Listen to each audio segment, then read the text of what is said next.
정시의 사주명리 제32강. 오늘은 육식갑자 중 첫 번째 시간으로 갑자일에 태어난 사람, 즉 갑자일주에 대해서 모든 것을 알아보도록 하겠습니다. 앞에서는 갑을병정 무기경신인계 10가지 천간에 대하여 여러가지 의미들을 살펴보았습니다. 여기서는 간단히 이들의 천간이 나타내는 자연의 물상과 배속되어 있는 동물에 대하여 다시 정리해 봅니다. 먼저 갑입니다. 갑은 우레이면서 여우입니다. 자연의 물상은 무례이고 동물은 여우를 배속시켰습니다. 그리고 다음 을입니다. 을은 바람이면서 동물은 삭과 담비를 나타냅니다. 그리고 병은 해이면서 동물은 고양이와 사슴을 나타내고 있습니다. 그리고 정, 별은 족제비와 노루를 나타내고 있습니다. 그리고 무토는 노을이면서 자연의 물상을 쓴 노을이면서 동물은 공과 표범을 나타내고 있습니다. 그리고 기토는 구름이면서 오리와 개로 표시하고 있습니다. 그리고 경금은 달이면서 달과 매와 까마귀를 동물로 표시하고 있습니다. 그리고 신금은 설이면서 동물로는 꿩을 나타내고 있습니다. 그리고 임수는 가을 이슬이면서 동물로는 제비로 나타내고 있습니다. 제비로 표현하고 있습니다. 그리고 개수는 봄 장마, 즉 출림, 봄 장마이면서 동물로는 박쥐를 나타내고 있습니다. 다음에는 12지지에 대해서 알아보도록 하겠습니다. 12지지의 음양의 크기, 그리고 동물, 배속되어 있는 동물, 그리고 띠를 이야기하는 거죠.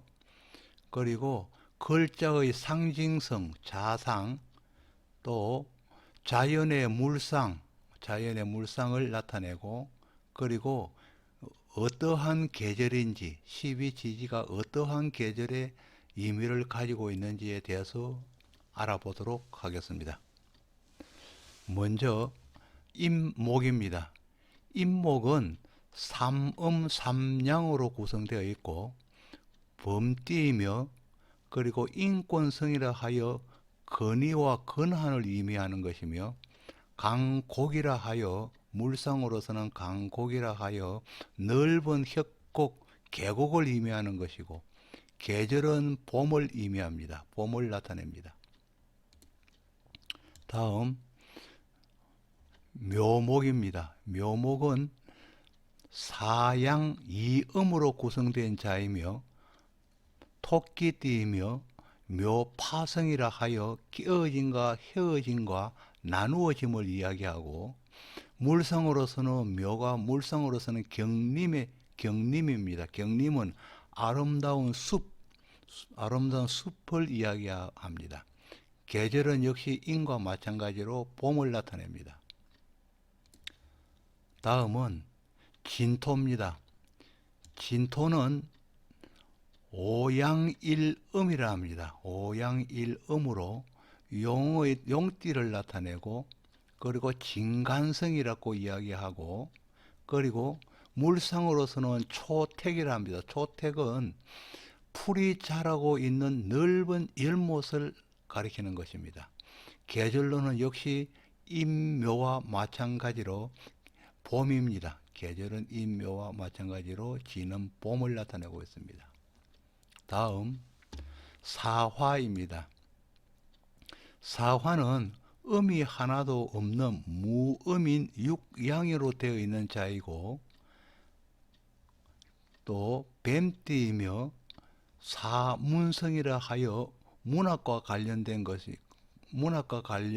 문해와 관련된 자이고, 그리고 물상으로서는 대역이라 하여 아주 넓은 광장을 의미합니다. 대역이라 하여 넓은 광장을 의미하고 계절은 사의 계절은 여름입니다. 다음 오화입니다. 오화는 오양일음으로 구성되어 있고 동물은 말이며 말띠이며 자의 상징성으로서는 복자와 배복자 두 가지의 뜻을 가지고 있고 오가 두 가지의 뜻을 가지고 있으며 봉후, 물상으로는 봉후, 봉화때, 봉화불, 그리고 알림 이런 뜻을 가지고 있죠. 그리고 역시 사와 마찬가지로 여름에 해당하는 것입니다. 다음은 미토입니다. 미토는 사양 이음이며 그리고 동물은 양입니다. 또 양띠에 해당하는 거죠. 양이면서 그리고 자의 상징성, 글자의 상징성은 역입니다. 사람이 왔다 갔다 하는 역에 해당하고 그리고 물상으로서는 하원입니다. 꽃밭이죠. 그래서 미를 가진 사람은 꽃과 관련된 업을 많이 하는 사람이다. 이렇게 생각하시면 될 것 같습니다. 그리고 계절은 역시 사와 오와 마찬가지로 여름에 해당합니다. 다음에는 신의 글자입니다. 신금성입니다. 금입니다. 신금입니다.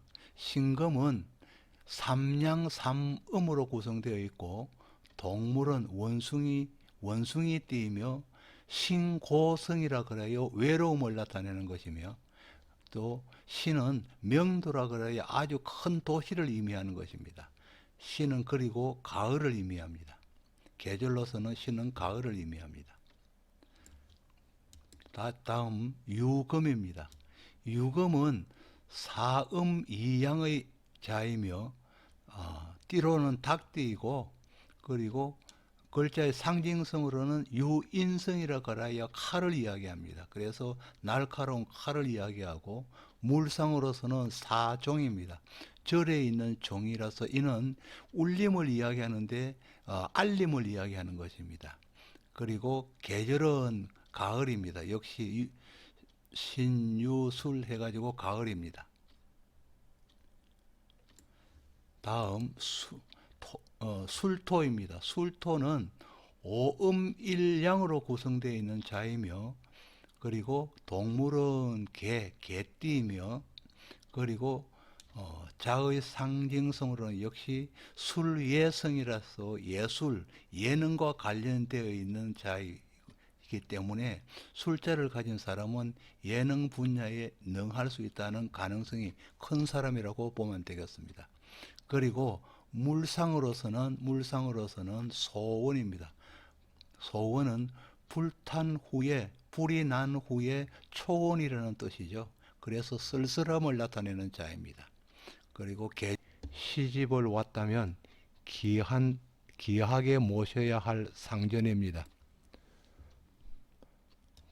갑자는 칠흑의 어둠 속에서 생명을 창조하는 기운이어서 조용한 모습으로 모든 일을 준비하지만 남의 도움보다는 내 스스로 해결하고자 하는 기운이 강한 사람입니다.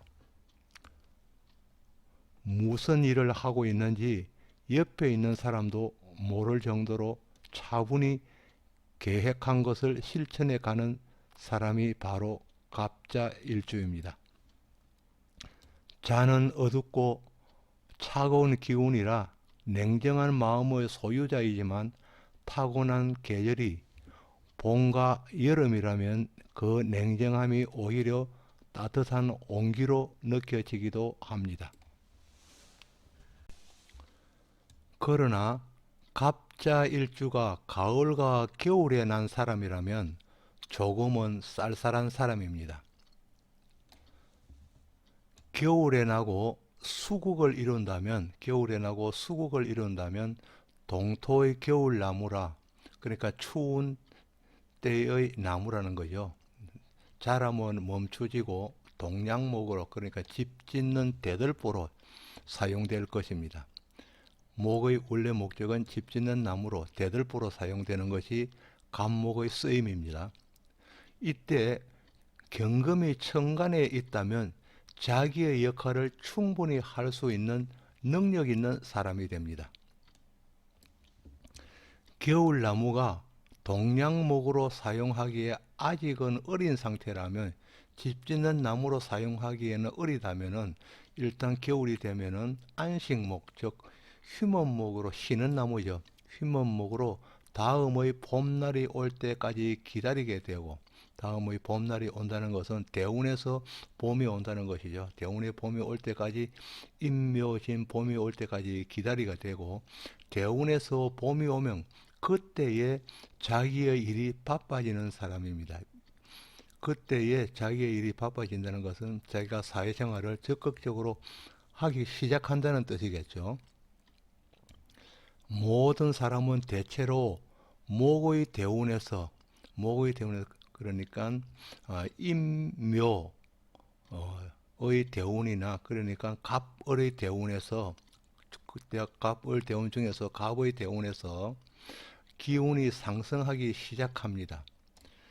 직장에서 승진의 기회가 왔다면 자기의 대운이 갑의 대운일 때 승진의 발령장이 기다리고 있는 것입니다. 그러니까 틀림없이 갑의 대운이 왔다면은 승진의 기회를 놓치지 않고 승진할 수 있다는 뜻이 되겠습니다. 자기의 업을 하는 사람이라면, 자기가 사업하는 사람이라면은 희신이나 기신운에 관계없이 간목의 대운이라면은 손님이 들기 시작한다고 했습니다. 그러니까 손님이 오기 시작해갖고 장사가 잘 될 수 있다는 뜻이겠죠. 자는 하나의 양기가 이제 금방 출발한 상태여서 주위를 돌아볼 여력이 부족한 사람이며, 이것이 조금은 인색한 것으로 느껴질 수도 있습니다.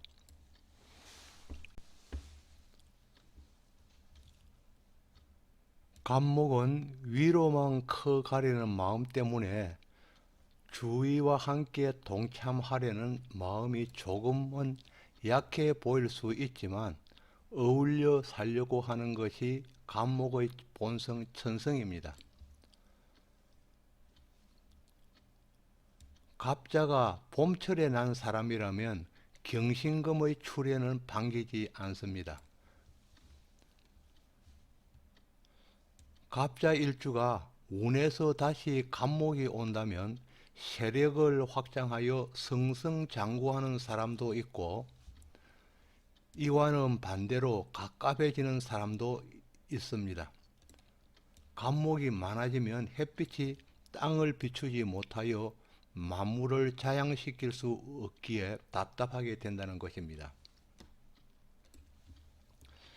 간목이 비견을 얻어서 승승장구할 수 있는 조력을 얻을 것인지, 아니면 답답할 것인지는 명조 전체를 보고 판단하여야 합니다.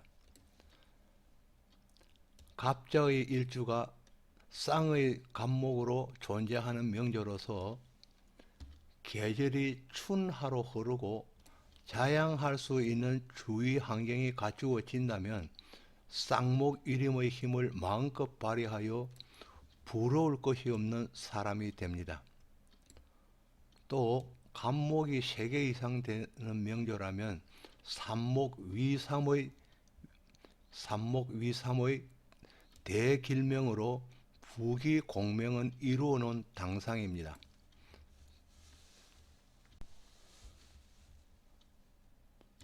간목에 을목이 있는 등나개갑인 송담이 붙어있는 소나무의 명조라면 약한 동생을 평생 동안 달고 살아야 하는 무거운 징표입니다. 등나개갑의 명조에 대운에서 7살의 경금이 날을 치러 들어올 때는 여러 가지 현상으로 나타납니다. 첫째, 운에서 들어온 7살인 경금이 동생 을목과 경을 합하여 을목을 간목이 없는 먼 곳으로 데리고 갈 수 있습니다. 이렇게만 되면 오랜만에 나를 을목에서 해방시켜 주는 것입니다. 간목에게는 답답하게 감고 있던 송담, 을목을 떨쳐버렸기에 후련하고 가장 좋은 결과가 되는 것입니다. 그러나 인생살이는 이렇게 경금이 을목을 조용히 데리고 멀리 나가는 한 가지로만 나타나지 않습니다. 둘째의 경우가 있습니다. 둘째는 운에서 경금이 와서 경을 합이 이루어지면 경을 합금이 되므로 더욱 강해진 경금이 오히려 간목인 나를 역으로 공격하여 들어오는 형국으로 바뀌어 버립니다. 이는 간목에게 등나개갑으로 붙어 살던 송담인 을목이 7살인 경금에 붙어서 떨어져 나가지도 않고 오히려 7살 경금의 세력을 강화시킨다는 것입니다.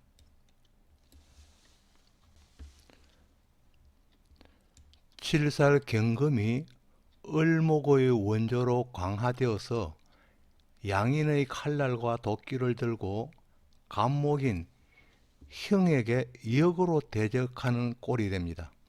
이렇게 배은망덕한 경우를 당할 수 있는 것이 등나개갑 송담이 붙어 있는 간목의 명조입니다. 활이 있기에 깨어지고도 강건해지는 불굴의 모습을 보이기도 합니다. 그리고 갑자일주가 일지에 오를 가진 배우자를 만나거나 한 구조 내에 일지에 좌우를 이루고 있다면, 일과 시지에 좌우를 이루고 있다면 욕사의 충으로 흉의가 크기 때문에 해로하기는 거의 불가합니다. 갑자에 추군이 오면 사업적으로는 모든 것이 묶이게 되어 답답한 세월을 보내게 되고, 이 시기에는 새로운 사업의 시작이나 정축, 개축 등의 일은 하지 않고 현재를 지키는 수성의 길로 가는 것이 좋습니다. 그리고 추군이 오면 사업적으로는 비활성의 운이지만 이성적으로는 욕지와 관대의 합이라 불륜으로 나타나기 쉽습니다. 갑자에 미운이 오면은 모든 일이 쉽게 될 것 같아도 방해되는 조건이 생겨서 매끄럽게 진행되지 않습니다. 그러므로 급하지 않는 일들은 미운을 넘기고 다시 시작하는 것이 차라리 좋을 것입니다. 갑자 일주의 결혼은 기운이나 추군에 하거나 기나 추군에 하거나 신이나 진에 하기 쉽습니다. 기축 일주를 가진 사람이 온토로 변화되어 있다면 해로하고, 동양목 일주의 쓰임이 나타날 때 경호 일주의 배우자를 만나면 우여곡절을 겪기도 합니다. 그리고 갑자와 경호 일주가 서로 만나게 된다면 동일한 나체 도화로서 비교적 쉽게 연분이 나거나 쉽게 헤어지기도 합니다. 갑자에 임수가 왕하면 갑은 부목이 되어서 유랑만을 하면서 허송세월을 보내는 사람이 있는가 하면 유랑하면서 재물을 모아가는 사람도 있습니다. 갑자 일주가 천간에는 임수가 왕하고 지지의 토가 강하다면 요산 요수를 돌아다니면서 값진 것을 구하는 사람일 것입니다. 갑자 일주에 적당히 개수가 자리하고 있는 명조라면 비를 촉촉히 맞는 수양 버들의 물상으로 두루 호평을 받는 처세가의 명이 될 수 있습니다. 그러나 개수가 너무 왕하다면 부목이 되어 이미 건강을 잃은 사람이거나 병약한 사람이 될 수 있으며 어머니의 건강 상태도 좋지 않는 사람입니다. 갑자 일주가 개수로 인하여 불편해진 경우에는 자기의 건강은 물론 학업에 장애가 따르고 직장에서도 문서로 인하여 피해를 입을 수 있고 각종 계약에서 오류를 범할 수 있기에 특별한 주의가 필요한 사람입니다. 갑자일주는 기토의 배우자를 보아서 쉽게 인연을 맺기도 하지만 갑목은 기토의 뿌리를 단단하게 내리지 못하여 해로를 장담하기는 힘듭니다. 그리고 갑자일주 명조 내에 기토를 가진 경우라면 정인과 정제의 상반되는 조합으로 마음이 산란하여 직업 변동이 자주 일어날 수 있습니다. 또 각기 합토가 되면 원래 갑목의 성향은 편향된 성격을 보이면서 활동력도 줄어듭니다. 그러나 토의 성질은 강화됩니다. 토의 땅이 강화되어서 튼실해 지면 새로운 재화가 들어와 지출은 줄어들고 주머니가 채워지는 것을 느낄 수 있습니다. 이것들이 각기 합토가 가져다 주는 조화입니다. 지금까지 갑자일주의 여러 가지 인연에 대하여 알아보았습니다. 여러분께서 갑자일주를 이해하는 데 조금이라도 도움이 되었으면 좋겠습니다. 이 영상을 보신 후에 여러분께서 구독을 눌러주시면 영상을 만드는 저에게는 큰 힘이 됩니다. 구독을 부탁드립니다. 이상으로 제32강 갑자편을 마칩니다. 다음 33강은 을죽편을 보내드리겠습니다. 계속적인 구독을 바랍니다. 감사합니다.